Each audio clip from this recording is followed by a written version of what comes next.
Three, two, one, let's do it. Hello and welcome, everyone. I'm Corey Hofstein, and this is Flirting with Models, the podcast that pulls back the curtain to discover the human factor behind the quantitative strategy. Corey Hofstein is the co-founder and chief investment officer of Newfound Research. Due to industry regulations, he will not discuss any of Newfound Research's funds on this podcast. All opinions expressed by podcast participants are solely their own opinion and do not reflect the opinion of Newfound Research. This podcast is for informational purposes only and should not be relied upon as a basis for investment decisions. Clients of Newfound Research may maintain positions in securities discussed in this podcast. For more information, visit thinknewfound.com. This season is sponsored by Simplify ETFs. Simplify seeks to help you modernize your portfolio with its innovative set of options-based strategies. Full disclosure, prior to Simplify sponsoring the season, we had incorporated some of Simplify's ETFs into our ETF model mandates here at Newfound. If you're interested in reading a brief case study about why and how, visit simplify.us/flirtingwithmodels. And stick around after the episode for an ongoing conversation about markets and convexity with the convexity maven himself, Simplify's own Harley Bassman. In this episode, I speak with Roxton McNeal, head of multi-asset investment strategy and allocation at the UPS Investment Trust. Before landing at UPS, Roxton's career took him through the world of CTAs, developing hedge models for bonny light oil, and working in asset liability management at General Motors. Each of these roles likely deserves its own podcast, but I do my best to pull a nugget of wisdom from each experience. Where we spend the bulk of the conversation is in Roxton's current role at the UPS Investment Trust.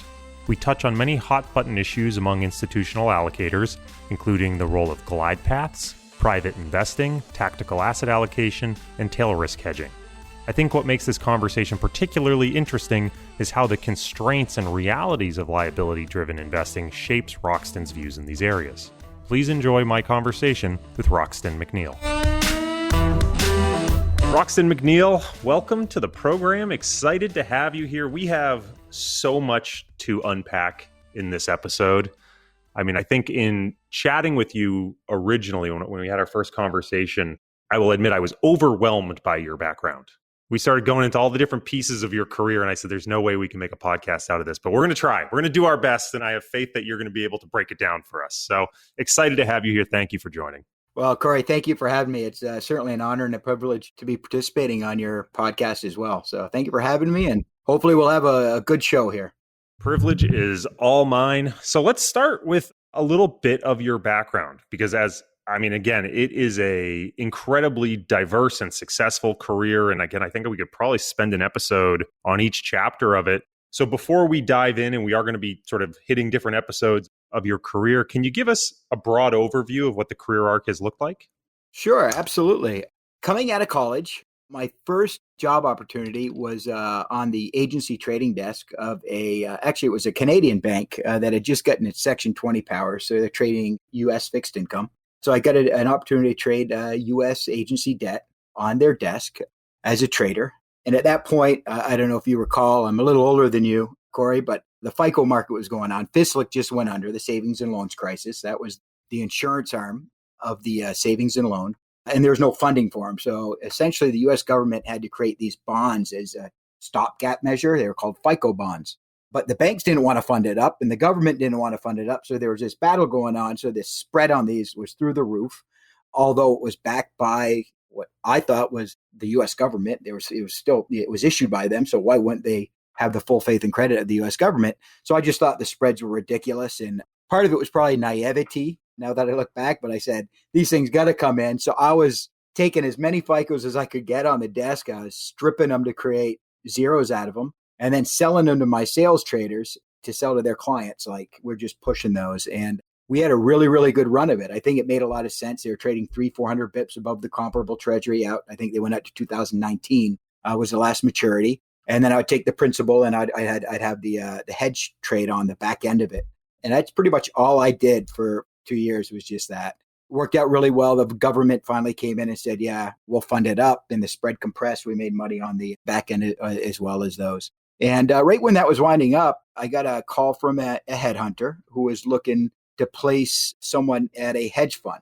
And I've heard a little bit about hedge funds, but not a lot. It's not something that they really taught us in school back in the late 80s, early 90s. So, I entertained it and eventually took a position at a commodity trading advisor where I was responsible for creating a macro trading strategy. Reason I took it is I had a lot of leeway in how I wanted to create it. There was things changing in the hedge fund industry, especially the CTA industry at that time in the, late 70s, 80s, maybe even early 90s. It was the Wild West. I mean, you'd have, like John Henry. He had his hedge fund that could make 50% return in one year, but it could lose 60% the following year. And when I came in, investors were they think that they can handle that kind of volatility until that volatility hits them. So when I created my strategies, which I know we'll get into more detail later, it was really to kind of minimize that equity curve. I didn't want to incur those bigger drawdowns. And what could I do to create a strategy that people could stomach a little better than the kind of the Wild West days that everyone was trying to stay away from. So I was in that space at a couple firms for about 15, almost 18 years. And as I was, built out some pretty good programs, developed as I had the experience in them. And at that point, at the last firm, ran into it's called net risk, right? Where you have a firm that's set up across different functions. You may have an equity group, a CTA group, and et cetera. And a hedge fund gets paid on a watermark. So there's something called net risk. So even if you're performing very well, if the firm doesn't make money, you don't get paid. So those issues were going on. And I was kind of a little, dismayed at the industry at that point. I said, what else am I going to do? And at that point, I started a young family as well. And maybe was looking for, I don't know what was really going on in my head, but maybe looking for something a little different in terms of quality of life. And had an opportunity with a colleague that I went to school with who was actually got involved with a group that was trading physical oil out of Nigeria. It was Bonny light oil. And they needed someone to come in who had commodity experience. And that's where my CTA background came in. To hedge a physical allocation that they're getting from Nigeria as they were shipping it to the refineries in the Caribbean, where they'd refine the crude oil. And they were getting this allocation for the government, but they wanted to hedge the price as, it takes up to 3 months in these, they call them ULCC or big tankers to get from Nigeria to the Caribbean. And obviously prices fluctuate. So my job was to hedge that going to the Caribbean. And that lasted about 2 or 3 years. The allocation was gotten from the current president of Nigeria at the time, and he did not get reelected. So that allocation was going to dry up. So again, we're forced to see what I wanted to do. I was at that point reconsidered going back into the CTA, the hedge fund world, but got an interesting call from someone they were looking to beef up their quantitative desk at a big pension. And it was the General Motors Asset Management. It was the pension, the defined benefit plans for General Motors. So I went in, had a couple interviews there, and it really sparked my interest in how I could apply, my past experiences to call it the pension dilemma at the time. So worked there for about 8 years, which was really interesting. We went through a lot. Obviously, 2008 happened at that time. GM, who was the sponsor of the pension, went in Chapter 11. So there's a lot of things there. Coming out of that, a lot of LDI, a lot of the big de-risking, the largest de-risking of a pension in history was done during my tenure there as well. So I got to learn a lot of things about a lot of different things. And then most recently, I had an opportunity to kind of jump over to UPS, which had similar characteristics, I'd say, to GM when I was there in 2008. And they wanted someone to come in and kind of guide that ship as they were going from an asset-only perspective to more of a asset liability management, or as they say, ALM perspective, and kind of drive that initiative at UPS. And I've been there running the strategy and allocation group at UPS for about 5 years now. Yeah. So as I said, dear listeners, we've got a lot to unpack here. So let's get going. Roxton, I want to get started with your experience in the CTA industry. And in a prior conversation, you described your job to me as, quote, creating convexity in the delta space. Can you explain to me what you mean by that and what you think distinguishes someone who's effective at it versus someone who isn't? Yeah, absolutely. I mean, this was my thesis coming in before, like I said, I had a lot of leeway to start my own program and what that looked like. And the first thing I do is I always try to set a very high level framework before I do anything. That kind of level sets everything. So I have always been, even in math, I always like to understand what the high level was before you start digging into the details. Things just make a lot more sense. And in doing a lot of the research and the analysis, I realized that straddles and trend systems are really two sides of the same coin. according to derivatives theory, you can replicate a trend following strategy with straddles, right? It's, you look at the delta, even the standard Black-Scholes is going to give you a delta for a straddle, which ultimately ends up being like the error function. But locally around the error function, you can it's in linear, approximation. It's very good around at the money. So I said, let's do that. If I can go in and intraday, I'm actually looking every hour or every 2 hours, I get a good locality approximation. So my linear approximation to the error function should be good. And I can just replicate a trend following strategy doing that. And the reason I chose intraday is because my holding period, I wanted very short because of what I had aforementioned. I didn't like the big drawdown. And there's a lot of risk that happens overnight. And if I could control it kind of intraday, the way I was looking at it, then I could earn a substantial, I could still get a return, but really lower the risk. And that's pretty much what I meant by that. It's, if you look at CTAs, they're charged with creating convexity using delta products. And because of my personality, the way that I traded, maybe my risk level, my risk aversion, that's what came out of the strategy for me. There's a lot of people who have tried to run CTA products with varying degrees of success. Where do you think your particular edge came from? Yeah, that's a good question. And that took a while to come by. At first, when you're charged with a program like that, all my effort was on the signals. I wanted to be right. When do I go long and when do I go short? And there was a lot of effort made on that. As you know, the market is only a very small part of that is mean reverting and the rest is all noise, right? And it is a huge signal to noise ratio or noise to signal ratio in the markets. So after realizing that my signals weren't going to get me there, I really concentrated more on the money management and the position management aspect of it. And that's what really drives convexity anyway, because if I just kept the same level of position on, I just have a delta security. You're not going to create convexity unless you know when to add on and when to take off positions. That's what creates the convexity. So I really started developing systems that allowed me to have better position and management program overlaid on top of the signals. And in the end, it was the strategy was, only in signal related effectiveness. It was only right 40% of the time, 45% of the time. But my gains to losses were 10-1. So my net profit ratios were very, very high. And that's, again, I attribute that to, part of my risk aversion, what I was looking at. Maybe my objective function was to minimize equity drawdown. So I want to take that risk, but it all kind of fit together in a program that I was comfortable with trading. And in the end resulted in, some pretty good performance. And I'm just curious, were you carrying risk overnight or was everything closed by end of day? Yes. So I would close out some of the positions over day, but it really depended on the intraday versus the daily variance. So I was looking at hourly chunks. And if I had a trend that was developing, then I would hold the position overnight. If it was mean reversion, I would close it out. And I wouldn't close out all of it either. I mean, to be very honest with you, most of the return that you make in these trades are actually overnight. So you can trade all day as you want. But I think just having that risk parameter to know where things are going, it did actually tend to carry overnight. And if I were to do it again with the liquid markets from around the world, I think a very successful strategy could be made that actually traded 24/7 and actually skip from market to market. But that's probably another conversation.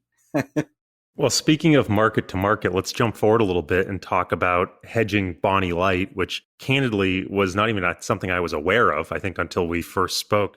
And so I'm curious, first order approximation, why can't you use just something like a very liquid proxy like WTI to hedge out Bonny Light? What makes Bonny Light so unique? Yeah, it's a really good question. It's stuff I didn't know either, before I, got the opportunity to work with this firm. Bonny Light is a very light sweet crude with a very low sulfur content.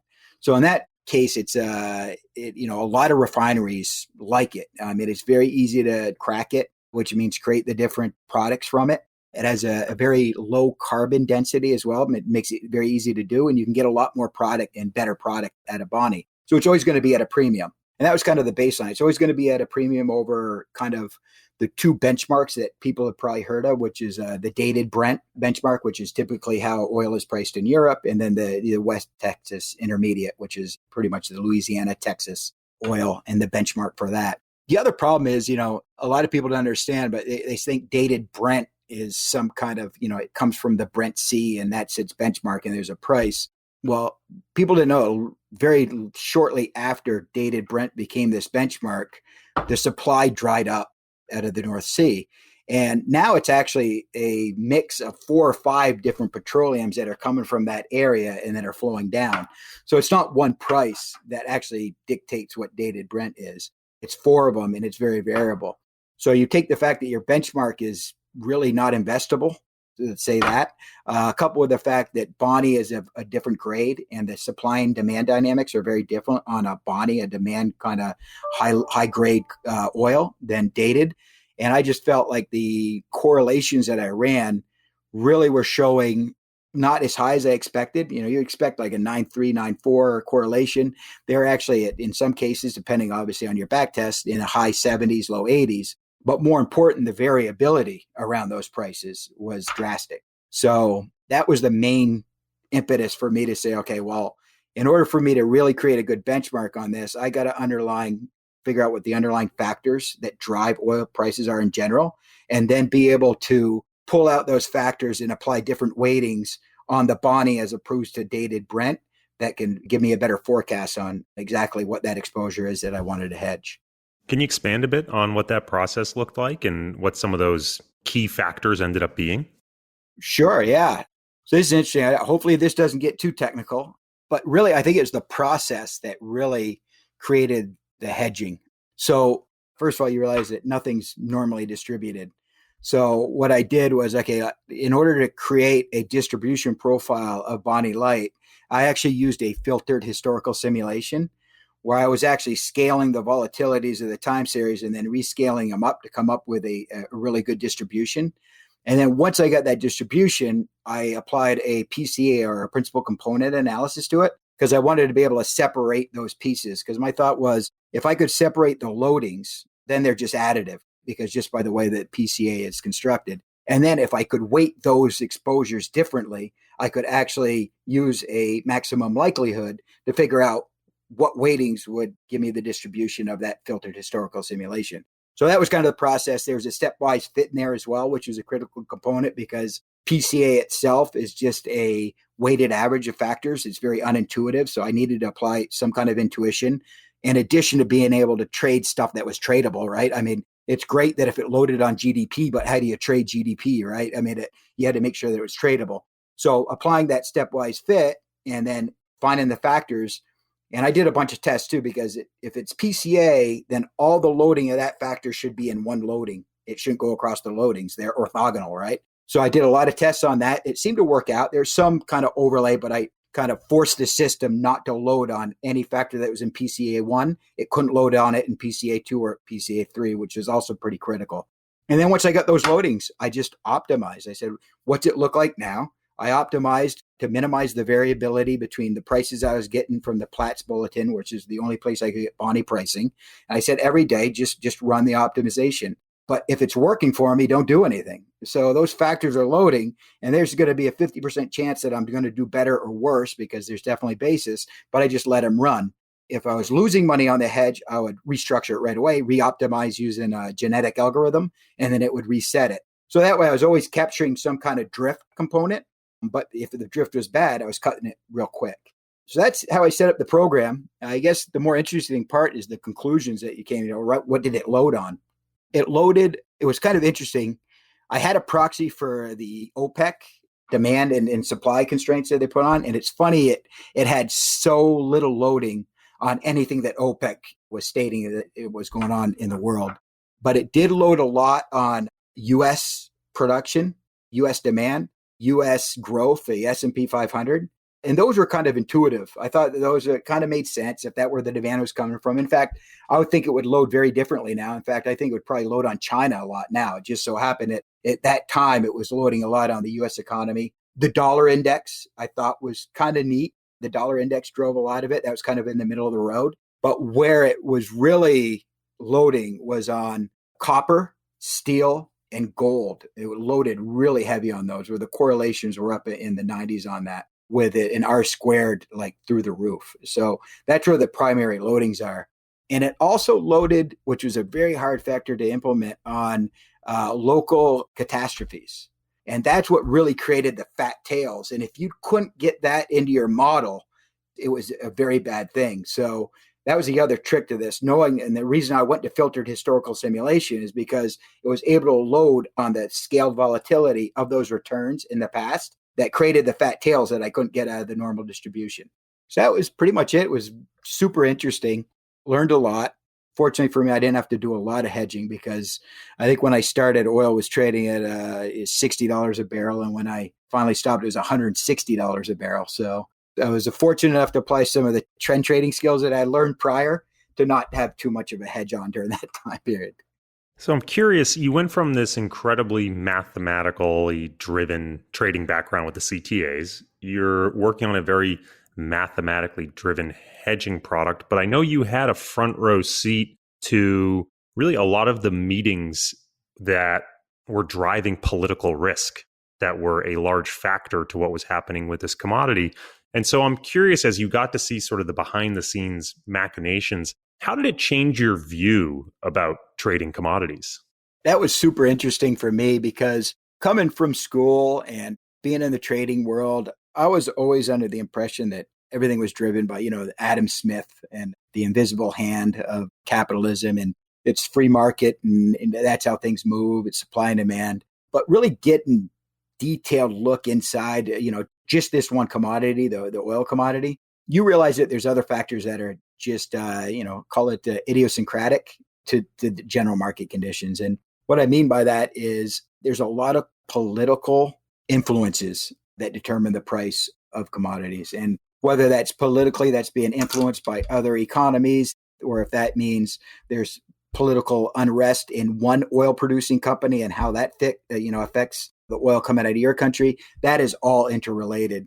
And it's not a market conditions. It's something that comes in, you can't control for it. You can't control for the risk of it, but it has a huge influence and a lot higher influence than I could have imagined. I know you and I talked about kind of the personalities that I met in this, and I don't know if this is the right place to mention those names, but needless to say, it was some pretty high up U.S. government officials that had a lot of influence in what was going on in Nigeria at that time. And, the ramifications spilt through even trying to get the former president, where we're getting the allocation from, reelected, although the constitution of Nigeria at the time said it's a 2-term. But we were willing to go out there as a nation and say, you can run a 3rd term as long as it's democratic. I just thought it was super interesting stuff. And to be privy to those conversations certainly has influenced the way that I look at the world and shaped the way that I invest even today. So. Well, let's keep jumping forward through the career now onto your time at General Motors Asset Management. And you held a few roles there related to asset and liability management and liability-driven investing. This is sort of an interesting niche of asset management that I don't want to assume all of the listeners necessarily know about. So I was wondering if you could give a quick background as to maybe how liability-driven investing differs from traditional strategic asset allocation. So at a very high level, if you think of just a regular asset management firm or anyone who's just running your own individual portfolio, you look at the asset side of your balance sheet. You say, okay, well, here's my equity, my fixed income, all your different factor exposures, beta exposures. And really what you're doing there is your objective function is something like maximize return with minimize risk, or minimize risk with some kind of constraint on an expected return, right? Something along those lines. But it's all asset focused. It looks at what kind of return you want to get. When you start looking from an asset liability management perspective, all of a sudden you bring your liability, the other side of your balance sheet, into perspective. So as a pension, what we're really doing is we're managing a bunch of assets to make sure that we can pay the beneficiaries benefit payments at the end of their life. And the way that that's typically modeled, that liability is a big zero coupon bond, a strip of zero coupon bonds. We have these benefit payments every year out 80 years, which are based on actuarial assumptions. And you have that whole big short, like we call it, it's almost like a short bond exposure, because think of it as you have to make these payments, these coupon payments, as it were. They're actually called benefit payments, but look at them like that are becoming due. And your assets are used to generate the return to be able to cover that liability. So once you start looking at it from that perspective, the only return that really matters is the return that you can make above your liability growth, which is dictated by its discount rate. So again, it's a bond. It is mandated in the United States that these cash flows are discounted by a AA corporate bond. So not only is it a fixed income instrument, it's a corporate instrument. So there's a rate component and there's a spread component. So because if you want to manage that effectively, then the discount rate is your bogey. In ALM, it's not your return, it's your relative return compared to your discount rate return. And then your risk isn't the risk of your assets in your typical covariance matrix where you roll it all up, figure out what your aggregate volatility is. It is your volatility or your tracking error between your assets and that same liability. So there's your difference. You have a return that is relative to your discount rate, and your volatility or your risk is the tracking error that you bring against your liability.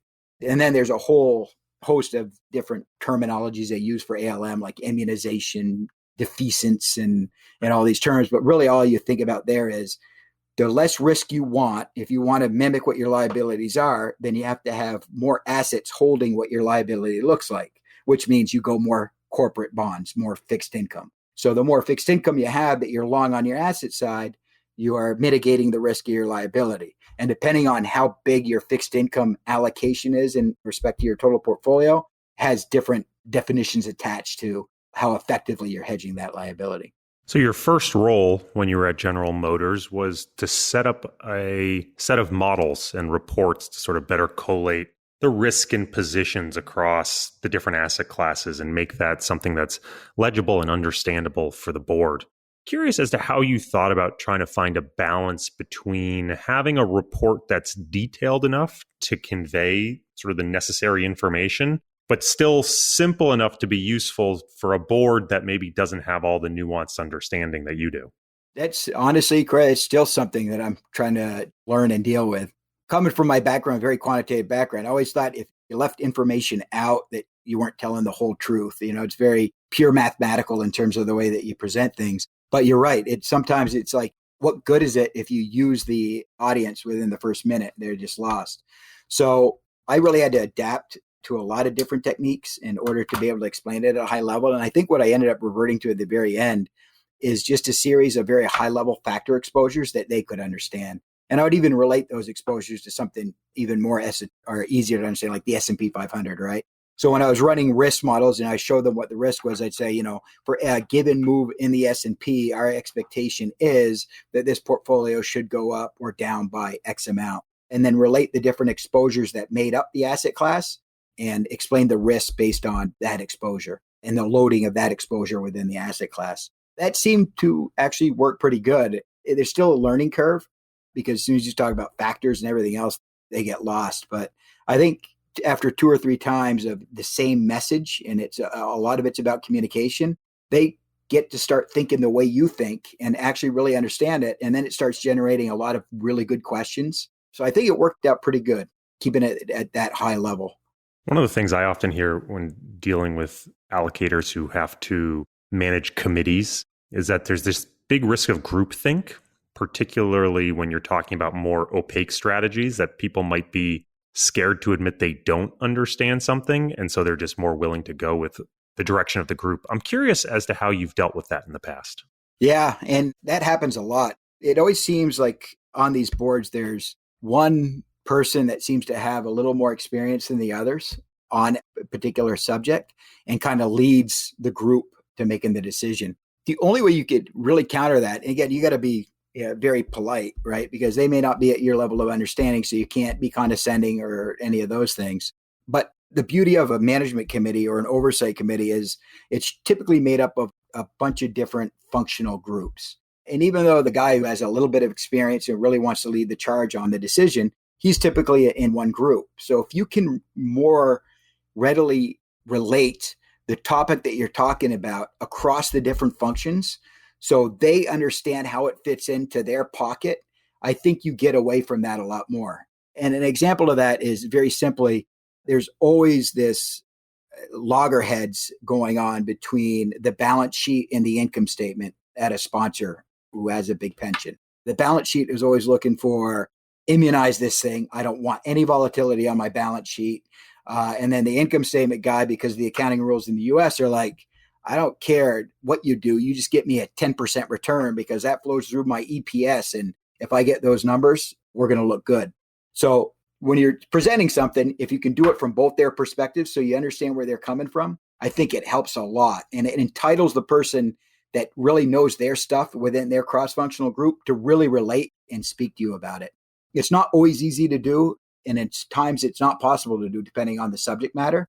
But I always go into these meetings trying to be able to relate it across so that groupthink doesn't dominate as much as it could in the past. When you're managing an LDI portfolio, how do you think about trying to quantify the benefit of adding a new strategy or asset class to the lineup?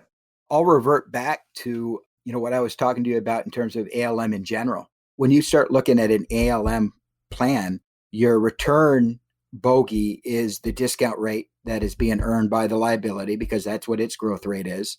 And your volatility is the tracking error between your asset return and your liability return. If that's the case, then myself and a colleague at UPS have actually written a paper on this. It's in a white paper now. It hasn't been published yet, but we've had a lot of interest where we said, well, if that is what the real bogeys are for the ALM study, then isn't that a Sharpe ratio, but from an ALM perspective?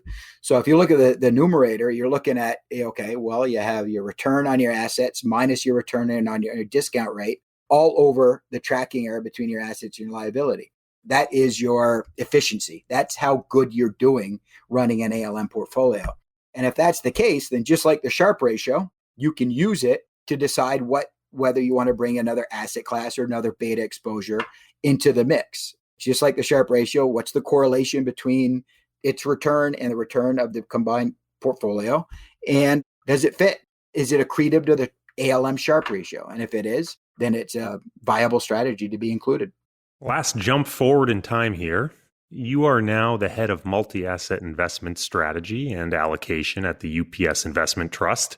I think this is going to be a fun part of the conversation because we're going to talk about some contentious topics. I didn't realize there were so many contentious topics in LDI, so this will be fun. But maybe as a bit of a level set before we go into all these contentious topics, can you give a high-level overview of the UPS Investment Trust and sort of its organizational structure, long-term goals, liabilities, constraints, that sort of thing? Perfect. Yes, absolutely. So UPS pension is actually a series. It's three pensions that are grouped together under a trust. Or actually the UPS Group Trust. It's three defined benefit plans that we're responsible for managing. The total AUM is about $50 billion of assets now. And it's one management plan and two union plans. So those are the three that make it up. And it's about 50% management plan right now in terms of AUM and then 25 for the two union plans. Just recently, they've completely bifurcated in terms of what their goals and objectives are. So the management plan was announced frozen a few years ago. And as of 2023, it's going to be completely frozen. So that's really in an ALM state. That's where we're really loading up on the fixed income because we don't need to generate returns for service costs. It's closed. So all the entrants that are currently there, no new entrants can come in. And there's no accretion of service costs in that plan. That's what it means to be frozen. So if that's the case, it looks like a static fixed income portfolio that's not growing. We can immunize and hedge that very easily. The other two plans, however, are growing at a very fast rate. And the work that we've done is like at a faster rate than the industry norm. They're very long duration as well, which makes them risky. And they're growing very fast. So it's almost like an ALM aware type strategy that we're implementing, where we still need the return-seeking assets to cover the service costs and some of the funded gap. But we also want to be wary that any kind of risk that we take in the asset class portfolio against the discount rate is uncompensated. And we're trying to explain that to the board. It's just an extra volatility that you don't need. So if I can hedge out all that discount rate risk, which I can with overlays, then yeah, you still have risk in the portfolio, but it's compensated. I'm getting equity risk premium for it or whatever that premium is. So at a very high level is kind of where we're at. They're in different states. So we apply different strategies to them, which is the responsibility of my group is to set those allocations based on the different risk profiles of those plans. All right, now let's have some fun because as I said, there are, I guess, some explosive debates around some of these points of managing LDI. I think this will be a fun part of the conversation because I expect there are going to be some listeners that are perhaps going to be seeing red and other listeners that are like, this doesn't seem like a big deal at all. So like, for example, as it turns out, the idea of a glide path is a very explosive topic in the world of LDI investing. So I'm curious, how do you think glide paths should be implemented? Yeah, so I can see why people think glide paths don't work. And it's because their approach to them, I believe, are just too naive. Why would you want to lock in a glide path if it's going to take you 20 years to get to the next level? Risk is not bad. It feels like when people start implementing a glide path, they think risk is bad. You need risk, especially if you're underfunded. Let me kind of level set here first, though. The ALM strategy that you employ is dependent on a spectrum of things. So there's this whole spectrum of what you should do depending on a host of issues. Namely, are you overfunded? Are you underfunded?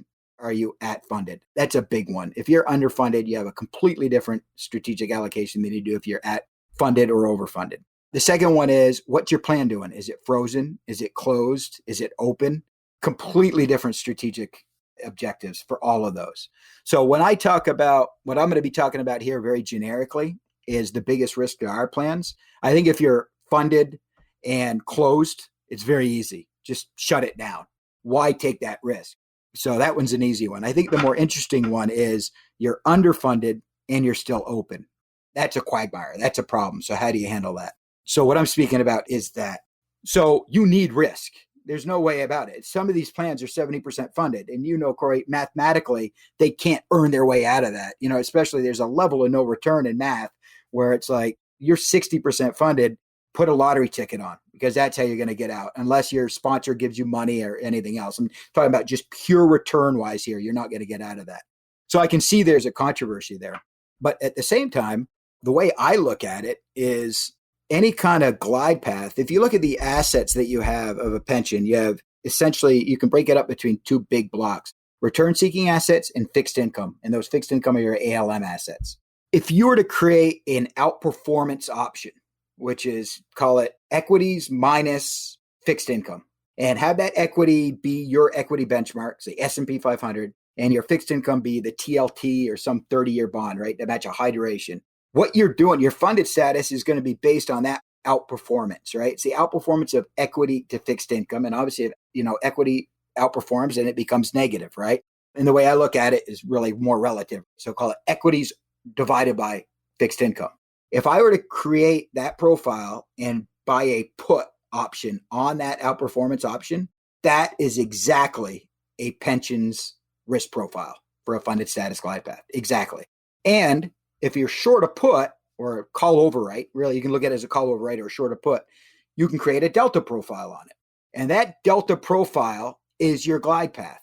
As you start moving up the glide path and you're overfunded, obviously you're long that put, you start cutting it down, you're all fixed income and you cut everything off.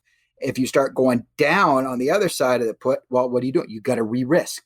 Your delta is telling you to add more RSA. As you go up, your delta is telling you to cut RSA and add fixed income.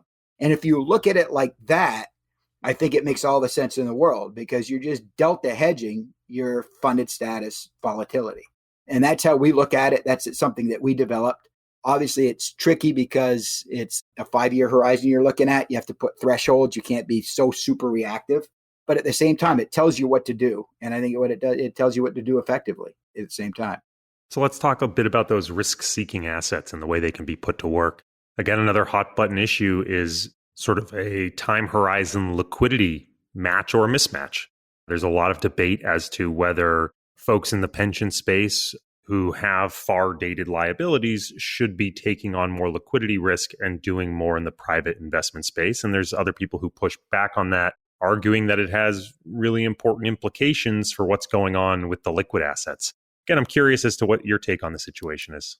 Yeah, another great question. But again, I'll frame it in terms of an open, underfunded plan. Again, if you're funded and you're on snuff, then there's no reason that you have to take that illiquidity risk. But you brought up some really good points. I mean, I think private equity does some good things. I think it matches, especially if it's an open plan, it typically has a longer duration. So the private equity will match that maturity profile fairly well. Hopefully you're picking up some liquidity premium. I don't necessarily believe, especially in buyout space, private equity, you're getting any kind of liquidity premium at this point. But that's besides the point. Even if that's not the case, I still think there's an added benefit to private equity. And that is the dampening of the volatility that it brings in your asset class. So if I can earn a risk premium that's commensurate with equity, like you aforementioned, that's earning me a commensurate equity risk premium, but I'm only reporting a third of the volatility when something happens, that's a beautiful thing for me because that helps with my liquidity management. It helps with everything. It flows through the whole system because if I'm not a forced seller to get cash to pay for rebalancing because my public equity markets are marked every day, well, that frees up a lot of opportunities for me in dislocations where I can use that cash somewhere else and really generate some good compounded annual growth rates. So just to clarify, it's not that you actually believe the private equity is less volatile. It's the reporting part that's key there. That's exactly right. I do not believe it's any less volatile. In fact, for a lot of our risk, we take a lot of time trying to dissect what the actual volatility of privates is, right? So we say, what is it? It is a 6-month moving average. Well, how do we dissect that 6-month moving average and do it daily? And we do some work on that. But yeah, it's the reporting. It's the accounting part that we don't have to worry about. Liquidity is very real. And when you have to rebalance or equity markets are going down or you have swaps on that are requiring a cash payment, that is a real problem for pensions. I mean, I've talked to a lot of them in the first quarter that were, they couldn't do the right thing because of the constraint on liquidity. And if you have a lot in private equity, there's no hit on that. They're not even reporting. You don't even know what they have, for another 2 quarters at least. The only downside of that, the risk that you're taking is if it's an exacerbated move and lasts for a long time period where you start getting hit on these marks, yeah, you can run into some problems. But at that time, you bought time. You're not in the thralls of it where it's putting a lot of constraints on your balance sheet. So absolutely, it's the quote unquote fake volatility that we like that the private equity brings. I'm happy to start a public equity hedge fund, by the way, that just reports on delay, if that would be useful for you. That's awesome. That would be great. I think there's actually I can't remember his name. There's a Harvard professor who's doing that. I think it's called PEO or something like that. And he's trying to do just that. So I'm going to spoil this next question. I know your stance. You have in the past adopted tactical tilts. You went longer. You increased exposure to longer duration fixed income. At times, you've increased risk exposure coming out of 2017 because of some momentum signals. Curious as to what your process is for trying to identify when the right time to take tactical bets is, and then how you go about implementing and managing those positions once they're put on. So it's kind of surprisingly simple. We play for a tactical. Our fundamental advantage is that we have a long time frame and we have a lot of real money. And that really drives the way that we put these tactical tilts on. And the way we do it is we look for dislocations in the market. We look for mispricings in the market. And that's when we will enter the trade. Now, whether they're mispricings or not, I don't know if that's the right word. Let's put it discounts to where they were trading a while back, right? So we're armed with the knowledge, and I mean, everyone's armed with the knowledge that if you look historically over the last 100 years of data, the S&P 500, that a 10% drawdown in the S&P is going to happen at least once a year. I know it doesn't feel like that because we had such a big bull run before the first quarter that it felt like every year was a 10% drawdown was not unheard of. But on average, it's about once a year. So what we'll typically do is if there's a 10% drawdown, we will typically try to tilt into that asset class that had the drawdown. We can hold it for 20 years. And if we believe that it's not going to recover from that, then why are we even in that asset class to begin with? So that's kind of our feeling there. We look for correlation dislocations too. A good example of that is the credit to rate dislocation that happened during the first quarter. Credit spreads blew out and rates came all the way back in. I mean, for a pension, that was probably the easiest rotation you could ever do. I went in and I bought a bunch of corporates and I sold a bunch of rates and then just waited for that squeeze to come in. Again, a big dislocation. And that's one example, a 10% location. And then if it hits 20%, we'll add more risk on it. You got even a bigger dislocation. We're also armed with the fact that about every 5 years, you get a 20% drawdown in the S&P. And conditional on the 20% drawdown, it would typically, the expected drawdown is actually 33%, which just so happens to be right where it hit in the first quarter of 20, right? It was a 33% drawdown. So historically, we're armed with this stuff. And we know that if we're talking about 1 year and 5 year drawdowns, And if our investment horizon is 20 years, then why wouldn't we take advantage of these opportunities? And that's when we tilt, and that's when we manage them. Typically, we wouldn't go in Delta 1 securities because there's a lot of risk there because we're definitely not market timers. I have no idea if 10's a bottom or 20's a bottom or 33's a bottom. But typically during sell-off, there's a lot of dislocation in the convexity markets that you can take advantage of. An example is the first quarter of 2020. I mean, riskies were the way to go. I mean, the skew levels were so high. We just rode riskies on all the way down. We know what the risk was with them on them, and we just kept managing that risk. So we also look for maybe appearing put spreads looked really well during the sell-off, again, because of the skew side. And then at high levels of vol, I mean, vol is very highly mean reverting. We were putting some trades on that were actually had a vol trigger. I mean, if you had a vol trigger of 80, it was a pretty good trade, right? A knockout of a vol of 80. It worked out for us. So we look for those dislocations. We try to be smart about putting the trades on so we know what our loss is, our max loss is. We don't want to put it in Delta 1 where we're naked because we're certainly not market timers. But that's pretty much, how we put on our tactical trades. As a larger institution, I know you also have the ability to manage certain strategies in-house. I'm curious as to what your decision-making process is around when to build out a capability in-house versus when to hire an external manager. Yes. So we are fortunate that we do have some capabilities in-house to develop strategies. I'd say, depending on the asset class. Now, I'm mostly responsible, like I said, for the strategic and the tactical allocation. As I told you, it's mostly in derivatives. So for us, our hurdle is, can we develop it in-house and it's cheaper than 2 and 20? What is the cost of this? Because that's part of the carry too. So if I'm paying 2 and 20 plus whatever the cost of these strategies are, the theta decay, that is my total cost. So if I can do that in-house for cheaper than that or substantially cheaper than that, then it makes a lot of sense. And that's how we look at it. Now, the equity side of the house is very different. To manage an active equity portfolio, even a passive equity portfolio, would require a ton of people, a ton of execution traders, and it's just not worth it, right? And if we can go get it passively for 3 bips, that's what we'll do. So it's really a cost function type analysis, I think, and also based on expertise and trust we have in the ability of the people that are managing it. So that's how we look at it. We're, like I said, most of the time, we just can't get over that 2 and 20 hurdle. That carry is just too much. As you know, hedging is a decaying asset. It's a lot of times not cheap. So if we can develop it in-house and do it for bips as opposed to 2 and 20, it certainly helps the conversations when we talk about the performance of our program. Well, you teed me up right there because I wanted to save the best for last. Maybe the most explosive topic when it comes to LDI plans is tail hedging. And so I think you sort of leaned into it, maybe gave away the answer, but I am curious as to where you come down in this debate as to whether LDI plans should be adopting tail hedges. Yeah. Again, this is something I am fairly passionate about.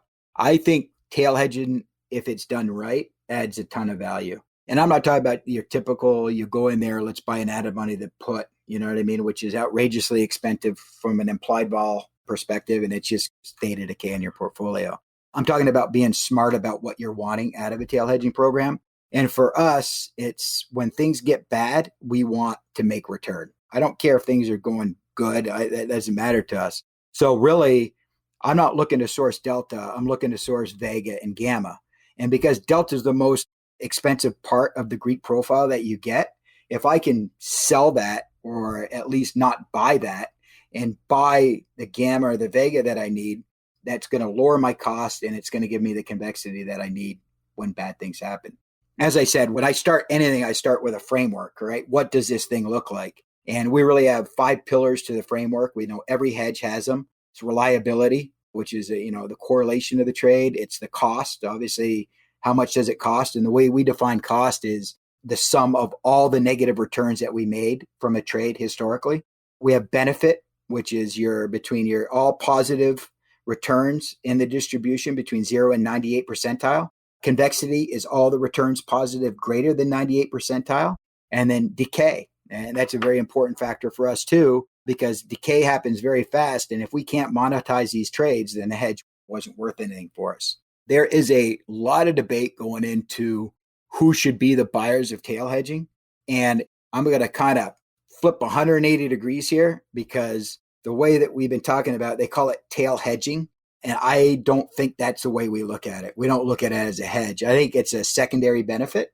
I think as the markets are going down and I'm getting mark to market on these tail programs that I have, I'm mitigating the risk because I'm making money as the S&P is going down. So in that way, it's a hedge.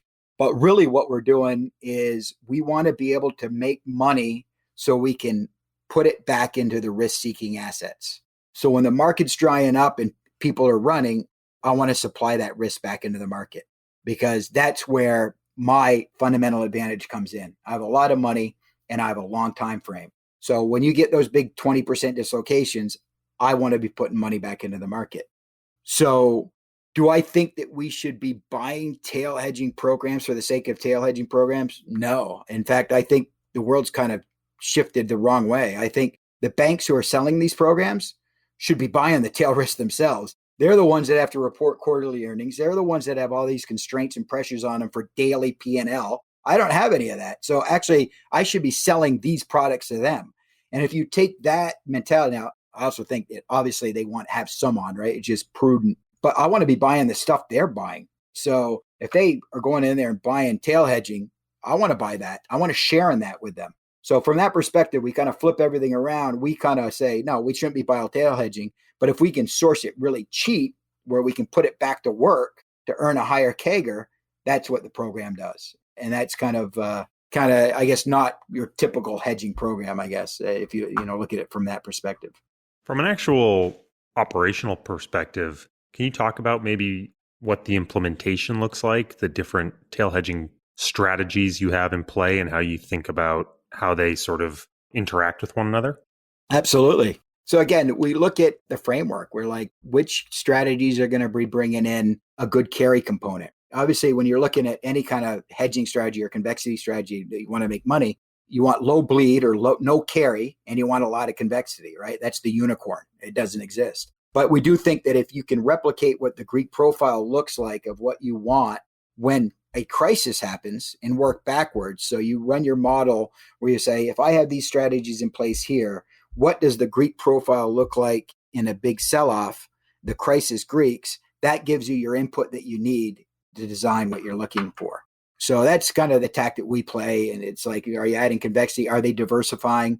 One may add a lot more benefit than convexity. And we kind of balance those out across the Greeks to come up with a really good diversified program. We don't want to be loaded up on gamma, to capture the realized if it's only implied moving. So we always want a really good combination of the different profiles that we're looking at for diversity reasons. Are you typically keeping sort of the same set of strategies over time, or are you cycling through strategies depending on what's being offered in the market or what the conditions are? Yeah, so we definitely cycle through strategies. There's some that we keep that have performed very well. They have low bleed. Some we monetized during the first quarter and we don't have them on anymore. Their profile just doesn't look the same. A lot of it has to do with spot levels of vol and also skew levels of vol. Most of our strategies to keep them cheap have a funding leg and a hedging leg. Again, hedging I use loosely. But the only way to get them cheap is to have some kind of a funding leg. And as long as that funding leg is the right way risk for your firm, it's easy to do. And to give you an example of that, just in rate space, which I think people will get this really easy, is like, I could care less about rates at 350. So I will sell payers there all day long. I don't care if they're rich or cheap, because I know if I get there, I'm fully funded and something happened good for me. So I'll sell those all day long, maybe to buy an at-the-money receiver option. So that would be an example of me funding up this kind of expensive at-the-money receiver by selling a bunch of convexity, payer convexity on the upside. And sometimes it's worth it. I mean, I've had trades where it was right before the Trump election where the payers and the receivers at zero had such a skew, such a high smile on them that I was selling both to fund up and at the money. And actually, they were paying me to buy a receiver to hedge out some of the liability. So that's one example. In equity space, you can sell a put spread to buy VIX. So it's really a vol trade. You're kind of equalizing the Vegas. You're looking for the convexity of the VIX to kick in and dislocations that happens. And a recent one we're looking at is, funding up the difference between weekly and intraday volatility to capture that premium, going short the 1 week variance and going long an hourly variance strategy, and then using the proceeds of that to fund up a 4 week variance swap. So your funding leg is this weekly to daily dislocation that you get mean reverting markets. And then obviously if it reverts or it becomes trending, that will kind of collapse and go to zero. But I have my 4-week on the other end. That's my hedging leg. So that's a definition of a really good carry strategy, but it's defensive at the same time. Our group will never go naked. I'll never go short the 1 week. That just will never happen. We saw a lot of the Canadians got beat up very badly on that. So, but we do think it's a good source of premium, but I'll hedge it with something else. So, last question for you. Vaccine rollouts are underway. More and more people are getting vaccinated. Fingers crossed, midsummer, end of summer, world is getting back to normal. What are you most looking forward to? Yeah, for me, so I'll kind of break it down between work and kind of pleasure, family. Definitely can't wait to get back to traveling. I miss that tremendously. I think there's a lot of value add when you're sitting across the table from people that are, the structures and the dealer quant structures on the desk. So you can really hammer them with questions and really go over things, hammer them out on the whiteboard, for example. Just that interaction, I miss a lot. And I can't wait to get to traveling again. Won't miss going back into the office. That commute is gone from, an hour and a half in the morning to about 5 seconds because my office is just on the other side of my bedroom here. And I feel like I'm a lot more efficient. I think there's a lot of social stuff going on at work, around lunch and whatnot. I just feel I'm so much more effective here. My quality of life is better. I'm able to spend time with the family. I teach my kids lacrosse teams and the whole 9 yards. So it's so much better. And also, I guess as a corollary to that is, if I don't go back to the office, then I may have some time to try to relocate for a little while, like to a Caribbean island, and just, work from there. So I'm going to try to take a page out of your book, Corey. That sounds nice. Well, hopefully on the other side of this, I can come visit and sit down and pitch you my delayed S&P 500 hedge fund. Yes. Over a beer too. Anytime. Well, I'd love to hear it. Well, Roxton, I can't thank you enough. It's been a phenomenal conversation. Thank you for joining me. Corey, thank you so much. It's been it's all my pleasure. And, thank you so much for having me. If you're enjoying the season, please consider heading over to your favorite podcast platform and leaving us a rating or review and sharing us with friends or on social media. It helps new people find us and helps us grow. Finally, if you'd like to learn more about Newfound Research, our investment mandates, mutual funds, or associated ETFs, please visit thinknewfound.com. And now, welcome back to my ongoing conversation with Harley Bassman. Harley, to steal a turn of phrase from you, when there's a blow-up, leverage is often seen at the scene of the crime. And so for a lot of investors, leverage has become a pretty unwelcome word when they start reading an investment prospectus. How do you think about the leverage provided by options versus other forms of leverage? I have to call you out again. You're a professional here. There's more than one type of leverage. You have financial leverage, you have economic leverage. Let's talk about the first, financial leverage. You can go and buy $1 million of the 2-year treasury, and you're going to make 0.75 up and down if rates move up and down by 1%. What you could also do is you could take the $1 million, put that into overnight 1-week money, and then buy the 2-year futures contract.